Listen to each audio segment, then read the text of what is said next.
क्षेत्र के 42 PG college के मैदान में मंगलवार को भाजपा कार्यकर्ता सम्मेलन का आयोजन किया गया।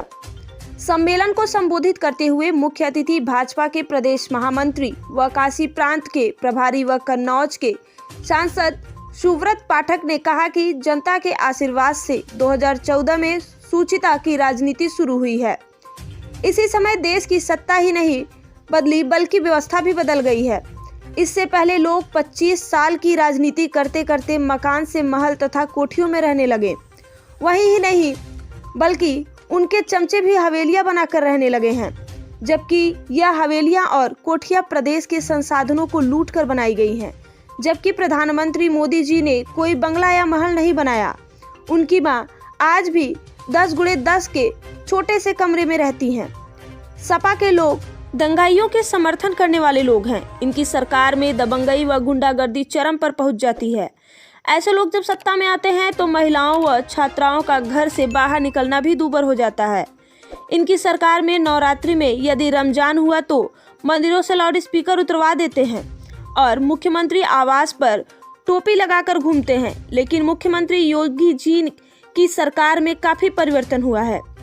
जो लोग मजार पर चादर चढ़ाते थे वे आज मंदिर पर माथा पटक रहे हैं। 5 सालों में बड़े से बड़ा माफिया भी थानों में जाकर जान की भीख मांग रहा है।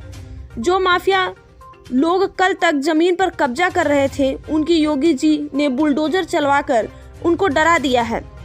मुख्यमंत्री योगी जी मंदिर से आए हैं, जब जाएंगे तो भी मंदिर पर ही जाएंगे। उन्होंने कार्यकर्ताओं से अपील किया है कि आप लोग एक एक मतदाता के पास जाइए और समझाइए कि अगर योगी जी को मुख्यमंत्री बनाना है तो डॉक्टर हरेंद्र प्रसाद को ही जिताना है।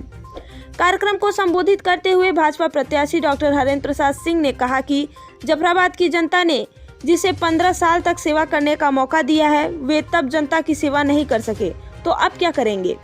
आज उनकी उम्र साइकिल चलाने की ही नहीं रही, इसलिए उन्हें चलने के लिए छड़ी पकड़ा दिया गया है।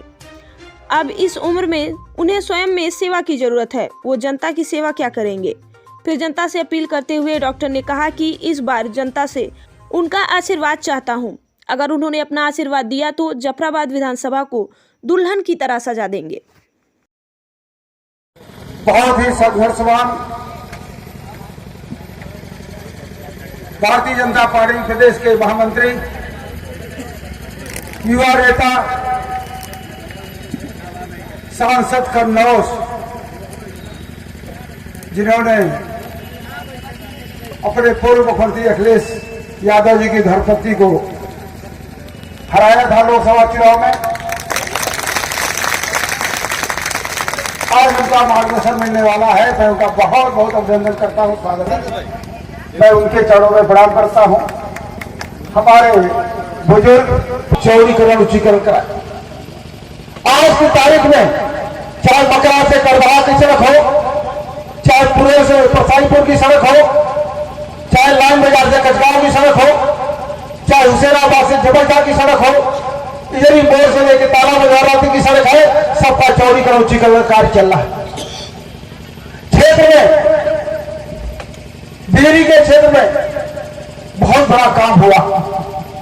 सब लोग या गरीब लोग, इनके जीवन का उत्थान किस प्रकार से हो, सरकार का सहयोग लेकर इनके जीवन को आगे बढ़ाना, इनको भी विकास के क्रम में लाकर खड़ा करना ही राजनीति का सबसे बड़ा माध्यम है। मित्रों, मुझे बड़ा ही प्रसन्नता होती है कि डॉक्टर हरेंद्र प्रसाद जी हम सब के बीच में जो आए हैं, ये राजनीति में धन पैदा करने के लिए नहीं आए हैं। ईश्वर ने तो इनको वरदान दिया, इनको डॉक्टर बना दिया। अब ये डॉक्टर बनकर धन पैदा कर सकते थे। मैंने न जाने कितने डॉक्टर देखे जो सुबह से शाम तक मरीजों को देखते हैं और इतना पैसा पैदा करते हैं कि खर्च करने का तो उनके पास समय भी नहीं होता है। लेकिन निश्चित रूप से